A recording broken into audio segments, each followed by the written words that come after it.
मी बोरकर गुरुजी, विश्व ज्योतिषाचार्य, ब्रह्मांड ज्योतिष कार्यालय, मुक्काम पोस्ट रावेर, जिल्हा Jalgaon, Maharashtra. Pin code number आहे 425508। माझा मोबाईल नंबर आहे 9850015558।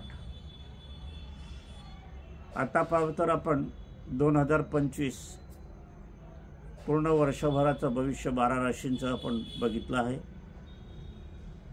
त्याबद्दल अनेकांचे प्रतिक्रिया आली, मोबाईल आले, त्यामुळे उत्साह वाढला। अनेकांचे विचारपूस अशी झाली, प्रतिक्रिया अशी आली की दर महिन्याचं भविष्य देत जा, 8 दिवसाचं देत जा, रोजचं देत जा। चांगलं आहे, प्रतिक्रिया आली, उत्साह वाढतो, मनाला बरं वाटते। माझं मार्गदर्शन आपल्याला जर आवडत असेल तर आपण जरूर शेअर करा, इतरांनाही लाभ मिळू द्या। पुण्याचा ठेवा आपणालाही मिळेल, मला समाधान प्राप्त होईल। कारण ज्योतिषशास्त्र हे असं शास्त्र आहे की सर्वांना घेऊन चालणारं शास्त्र आहे। याच्यात जात पात धर्म मुळीच नसतो, देवधर्म याच्यामध्ये नसतात। याच्यामध्ये केवळ ग्रहाचं साम्राज्य असते, म्हणून यातील उपासना सर्वांना चालत असतात। ज्योतिषशास्त्र सर्वमेव आहे। धर्मनिरपेक्ष कुठली गोष्ट असेल तर ते फक्त ज्योतिषशास्त्र आहे। आपला धर्म कुठलाही असो, जात पात धर्म, पूजा अर्चा कुठलेही असेल, त्या बाजूला ज्योतिषशास्त्र फक्त ग्रहाधीन आहे आणि आमच्या उपासना ग्रहाधीनच असतात। आजचा विषय आपण घेणार आहे, उद्या कार्तिक स्वामी पौर्णिमा आहे। वर्षभरातून एकच दिवस हा असा असतो, कार्तिक पौर्णिमा ज्याला म्हणतात, त्रिपुरा पौर्णिमा उद्याच्या दिवशी आहे। तर कार्तिक पौर्णिमा उद्याच्या दिवशी असल्यामुळे केव्हाही दर्शन घेणं उत्तम नाही। दर्शनाची वेळ ही ठराविक असते। ज्योतिषशास्त्रामध्ये तिथी आणि नक्षत्र यावर शुभ मुहूर्त ठरत असतात आणि त्या अनुषंगाने आपण बघणार आहोत। कार्यक्रम सुरू करण्यापूर्वी माझी पत्नी स्वर्गीय सौ निर्मलाबाई बोरकर यांना अभिवादन करूया। माझी पत्नी आणि मी आम्ही नेहमी कार्तिक स्वामीच्या दर्शनाला जात होतो। पुष्कळशे लोक कार्तिक पौर्णिमेला श्रेया दर्शनाला जातात आणि इतर दिवशी मात्र मज्जाव करतात। पहा कसं कुतूहल आहे। कार्तिक पौर्णिमेला मान्य आहे आणि 364 दिवसाला मान्य नाही। काही परंपरा ज्या हल्ल्या आहे की शनिदर्शन महिलांनी घेऊ नये, मंदिरात जाऊ नये, कार्तिक स्वामीचं दर्शन घेऊ नये, अशा अनेक ज्या परंपरा ज्या आहेत त्या ढोबळमानाने मागवून धर्मशास्त्रात घुसळल्या गेलेल्या आहेत। त्याला शास्त्राचा आधार नाही। शनीने स्वतः विवाह केलेला आहे। आता विवाह हा स्त्रीचीच झालेला असल्या कारणाने मग स्त्रीने दर्शन घेणं काय वावग आहे? तुम्हाला आश्चर्य वाटेल, कार्तिक स्वामीचा पण विवाह झालेला आहे। मग कार्तिक स्वामीने जर एका महिलेशी, एका स्त्रीचा विवाह केलेला आहे, तर मग स्त्रियांनी दर्शन घ्यायला काय हरकत आहे? सूर्यपुत्री षष्ठी, जे की आपण 5वीला षष्ठीची पूजा करतो, तीच षष्ठीची विवाह झालेला आहे कार्तिक स्वामीशी।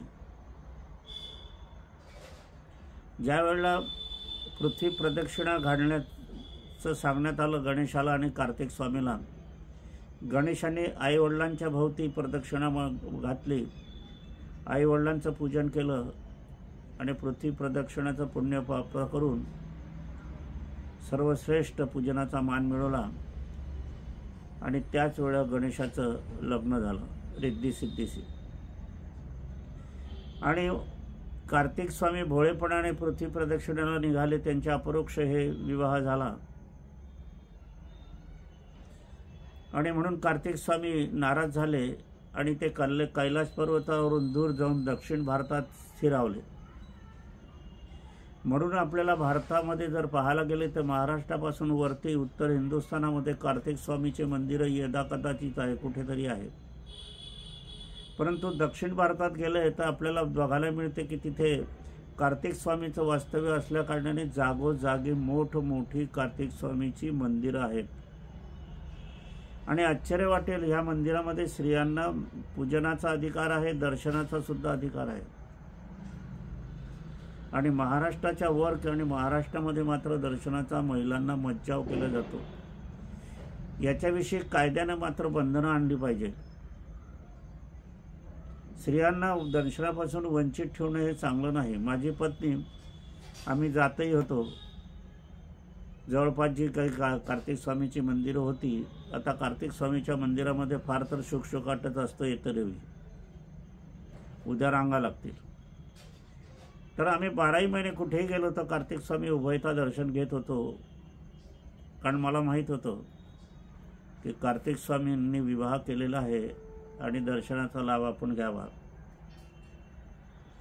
उद्याचा दिवस आपण पाहिला तर शुक्रवारचा दिवस आहे, 15/11/2024 पौर्णिमा तिथी आहे.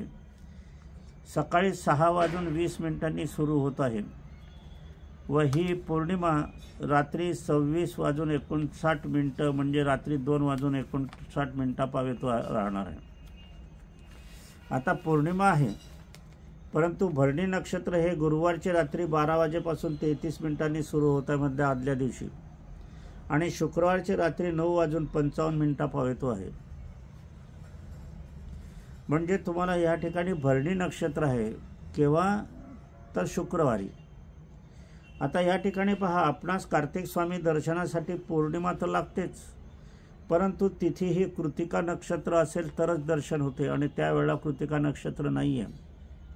कृतिका नक्षत्र नाही आहे कारण शुक्रवारची रात्री 9:55 पावेतो हे भरणी नक्षत्र आहे. त्याच्यानंतर मात्र कृतिका नक्षत्र सुरू होत आहे.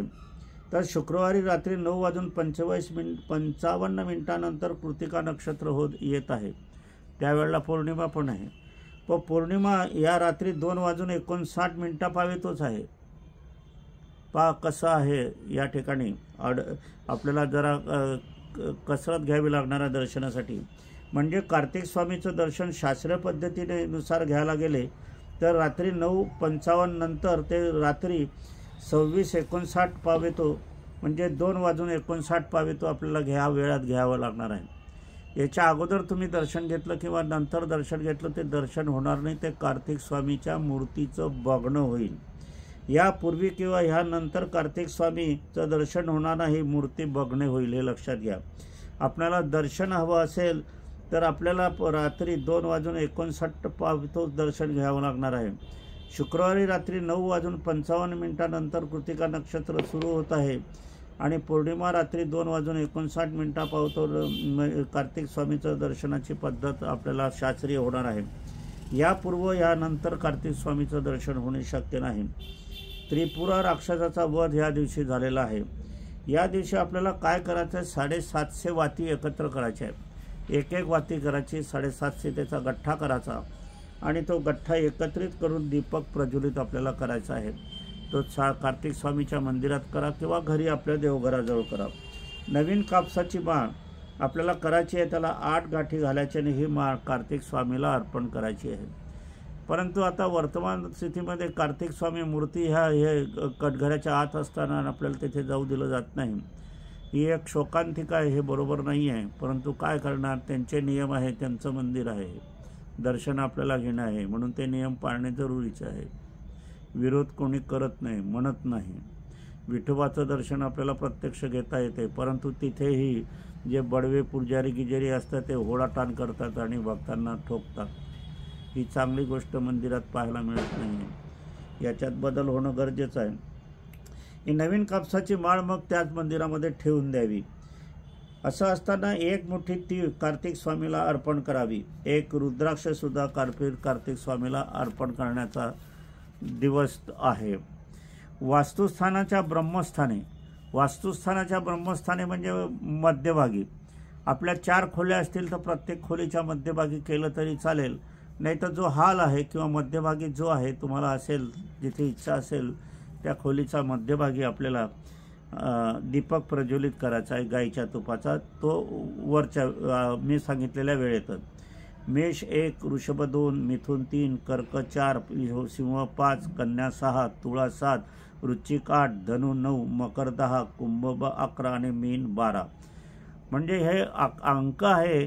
तर मेष राशीने 1 वात लावायची आहे, वृषभ वातीने 2 वाती लावायची आहे, मिथुन राशीने 3 वाती लावायची आहे, कर्क राशीने 4 लावायचे आहे, सिंह राशीने 5 लावायचे आहे, कन्या राशीने 6 लावायचे आहे, तुला राशीने 7 लावायचे आहे, वृश्चिक राशीने 8 लावायचे आहे, धनु राशीने 9 लावायचे आहे, मकर राशीने 10 लावायचे आहे, कुंभ राशीने 11 लावायचे आहे आणि मीन राशीने 12 एकत्र करून आपल्याला लावायचे आहे. वेगवेगळ्या लावायचे नाही, एकाच दीपकमध्ये गाईच्या तुपामध्ये आपल्याला त्या जागृत करायच्या आहे. वातीची संख्या मात्र आता कशी घ्यायची, तर अजूनही इथ्यामध्ये पुन्हा हे आहे, आईची राशी आणि वडिलांची राशी मिळून आपल्याला घ्यायची आहे. तर आईची राशी मेष असेल आणि वडिलांची मीन असेल तर 12 अधिक 1 13 वातील आपल्याला लावायचे आहे. आता या ठिकाणी जर मिथुन राशी आईची असेल आणि जर मकर राशी जर वडिलांची असेल तर मकराचा 10 आणि मिथुनाचे 3 13 वाती तुम्हाला लावावे लागतील. समजा एखाद्याची सिंह राशी आहे आईची आणि मीन राशी जर वडिलांची आहे तर सिंह राशीच्या 5 आणि मीन राशीच्या 12 17 वाती आपल्याला लावायच्या आहेत. याप्रमाणे आई वडील जिवंत असो का स्वर्गीय झालेले असो त्यांच्याच राशीच्या संख्येनेच लावायला हव्या, एवढं मात्र लक्षात घ्या. आपणास प्रत्येक खोलीत दीपक लावायचे असले तर आपण लावू शकतात. महाराष्ट्रापासून उत्तर भारतात कार्तिक स्वामीची मंदिरे कमी आहे. दक्षिण भारतात मात्र कार्तिक स्वामीची मंदिरे जागोजागी आहे. त्याला मृदगंड म्हणून कार्तिक स्वामीच्या मंदिराचं नाव देखील आहे. श्री गणेशाचा विवाह आपण बघितला आणि कार्तिक स्वामी दक्षिण भारतात निघून गेले म्हणून कार्तिक स्वामीची मंदिरं ही दक्षिण भारतात आपल्याला पाहायला मिळतात. आणि आश्चर्य एक असं की आम्ही व्यंकंपा नावाच्या पुजाऱ्यांकडे थांबलो होतो, मी आणि माझी पत्नी सौ निर्मलाबाई. आम्ही तिथे थांबलो होतो आणि त्यांनी आम्हाला आमंत्रित केलं होतं. त्यावेळेला योगायोगाने कार्तिक स्वामीच्या दर्शनाचा दिवस कार्तिक पौर्णिमाच होती. त्यावेळेला त्यांच्या घरामध्ये आम्ही बघितलं की आई वडिलांचं पूजन प्रथम केलं जात होतं. मग ते मुलं आई वडिलांचं पूजन करत होते आणि ज्या सुनबाई होत्या त्या सासू सासऱ्यांचं पूजन करीत होते, म्हणजे ते एकच.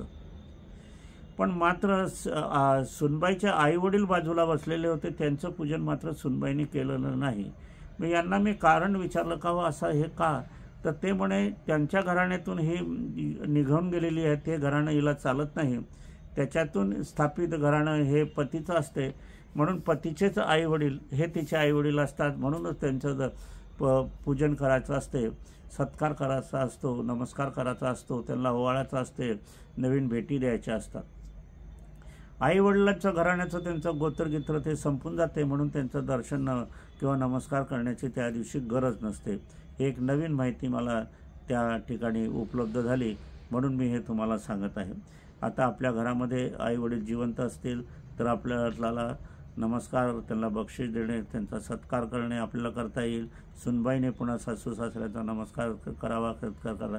मात्र हे नमस्कार करत असताना याची वेळ मात्र नाही आहे. मात्र एक आपण टेकेबाई करू शकतात त्या दिवशी. या दिवशी वाराचं महत्त्व आहे. असत असताना आपल्याला एक या ठिकाणी आपल्याला बघायचं आहे की हे दर्शनाचा आपण काय करतो, याचा लाभ काय होतो. तर त्यांनी 11 लाभ मला त्यावेळेला सांगितले, मी ते लिहून घेतले होते. वास्तुस्थानामधील दोष नाहीसे होतात, घरात पीडा असली तर ती दूर होते, लवकर विवाह होतो, विवाहातील कटुता संपते, दुर्धर आजार बरे होतात, कर्ज समस्या दूर होतो, लक्ष्मी पैसे आवक होतो, वास्तू लाभ होतो, पीक पाणी उत्तम येते, जीवन आयुष्यातील अडथळे दूर होतात, आपल्या सर्व इच्छा पूर्ण होतात.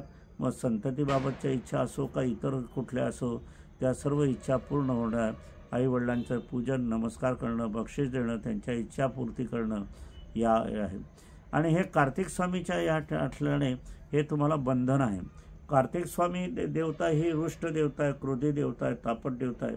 याच्या विरुद्ध आपण वर्तन केलं आणि जर आपण दिलेले वचन किंवा हे जर पाळलं नाही तर मग मात्र आपल्याला कुपित दृष्टीचा लाभ होतो आणि मग त्याचा भोग आपल्याला भोगावे लागतो. तुम्ही दर्शन घ्या, पूजन करा नका करा, तरी पण हे बंधन तुम्हाला लिखित अलिखित स्वरूपात आहेच. श्री गणेश व कार्तिक स्वामीचे आई वडील शंकर पार्वती गणेशांनी पित्याचे पूजन करून आपल्याला जे मिळालं आहे, आद्यमान मिळवला आहे, तो याच्यासाठी मिळवलेला आहे. असो, अजून या ठिकाणी एक असं आहे की त्रिपुरा राक्षसाचा वध केला या दिवशी आणि मग विजय मिळवला होता. त्याचप्रमाणे आपले जर शत्रू कोणी असतील तर शत्रू कोणी असेल तर त्यांचं आपल्याला कागदावर नावं लिहायची आहे. मग ते 1 असो, 2 असो, 3 असो किंवा 10 असो, त्यांची नावं लिहायची आहे आणि त्यांना प्रत्येक नावापुढे अशी फुली मारायची आहे. जेवढी नावं तेवढ्या फुल्या. आणि तो कागद आपल्याला एक दीपक वेगळा करायचा आहे. तो दीपक वेगळा करून त्याच्यामध्ये मात्र गाईचं तूप टाका, तेल टाका, तुम्हाला जे वाटत असेल ते टाका. त्याच्यावर तो कागद असा धरायचा आहे आणि तो पूर्ण जाळून घ्यायचा आहे. जरासाही भाग शिल्लक राहता कामा नये. तो कागदाची राख झाली, ते कागदाच्या राखेसकट तो दिवा आपल्याला घराच्या बाहेर फेकून द्यायचा आहे. म्हणजे शत्रू नामोहरम होईल.